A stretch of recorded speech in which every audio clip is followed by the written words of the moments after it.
Hi everybody. Today I'm just going to jump right in and we're going to talk about budgeting and personal finance and how we budget for the year. And I'm going to show you in detail how we do that.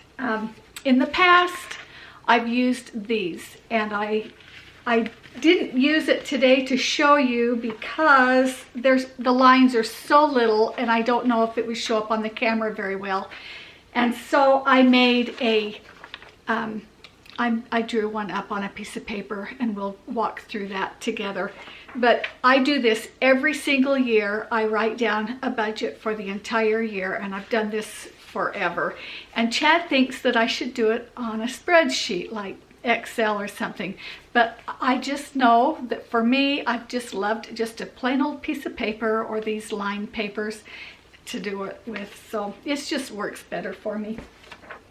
So anyway, what I did is I made this paper and I put the lines on it, and you can see that I've got the year and all of the months across the top, and then I put down my income. And right here you can see that it's just all X's because you already know all about my love life and I didn't think you needed to know about my finances too. So there is where my income would be, and our tithing is the first thing that we pay, and I just believe we need all the blessings that we can get, and so tithing is the first thing that comes out of our paycheck. And when I'm talking about this right here, I'm really talking about the net income. Okay, so the gross income is the money before all of the taxes come out or any of the retirement savings, things like that, the health care. So that would be the gross. But the net is after they take taxes and they take out, for Chad, they take out his health care. And we also pay into a flexible spending account for our health care. And so I don't have any of that written down here because when we go to the doctor, we use our flex spending money to pay for that. If you have access to a plan like that, if you can budget that way, it is excellent. I highly recommend it. But if you can't, then you need to write down on one of your line items here a place to budget for your health care.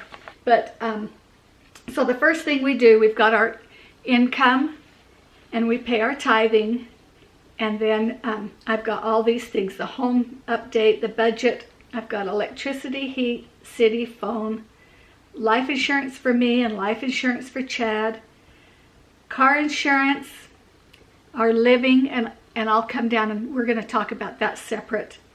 Any car payments or any snowball payments, and we're going to talk about that in a little more detail too. And then I just list how much they are and put a check when I make the payment. That's no secret. I am a huge fan of Dave Ramsey. His ideas in eliminating debt, I just love. And I've read his book many times, and I found his book in a time in our life that it was really beneficial to me to come across his book.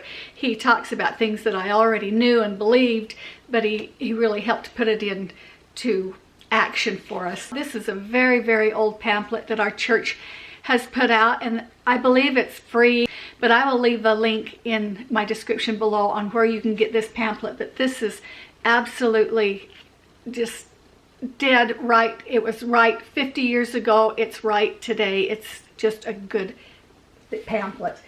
But Dave Ramsey and One for the Money, they both talk about debt elimination. And Dave Ramsey, he makes it kind of fun because he calls it a debt snowball. And so after on our sheet, after we get through all of our basic things you know you have to do, you have to have your house payment. And for us, we've paid off our home, but we still make a house payment to ourselves because we're trying to fix up our home. We're trying to replace old appliances. We want to redo the front landscaping. And so we continue to make that payment to ourselves. you know you've got all of these expenses, your utilities, your phone, and insurances. And then the living, I just give myself so many dollars for living, and instead of having all of that budget on this, make up another piece of paper every single month called your monthly living expenses. And this is something that Dave Ramsey talks about a lot. He says every penny needs to be spent on paper every month. So in the beginning of the month, write down everything that needs to come out of your living expenses and budget likewise. The first thing I would do every time I get a paycheck is to go fill my car with gas. And you know you've got a full tank of gas, and you have your grocery list. You know what you need for the next 2 weeks or for the month. And so those have to come right off the top of your monthly living allowance that you've given yourself. And then if you've got money left over for fees and lessons and haircuts and eating out, then that's great. But if not, then you don't have money for it, then you can't spend it. At the end of the month, it would be really nice if you didn't spend it all and you had a little left over.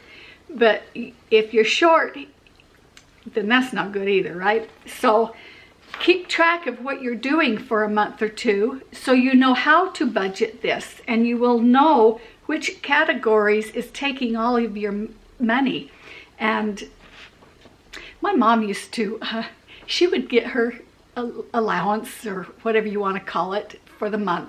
My dad was a farmer, and my dad would give her so much money to live on every month, and she would make a game out of it, and she would go as long as she could into that month without breaking her $100 bills and spending any of them. She just kept them in her wallet, and she thought that was so fun to see how far into the month she could go without spending anything. And so we knew if we were eating rice and beans or potatoes every day that Mom's trying to save a little money. So anyway, that's something that I did as well with our children. I would just, if I wanted something kind of fun, kind of special, the kids would be eating eggs for dinner. Back to my little list. Okay, right here I've got a little star on this. Can you see that? And it says budget items. And I put $500 a month into a savings account that's connected to my checking account. I go straight from checking into savings. Every month I put $500 into that. And that covers, down here I've got the rest of that asterisk.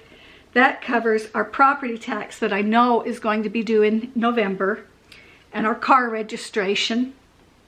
And I also figure about $500 at least a year to maybe replace tires on the car. Maybe I won't need it 1 year, but another year I'm going to need $1,000.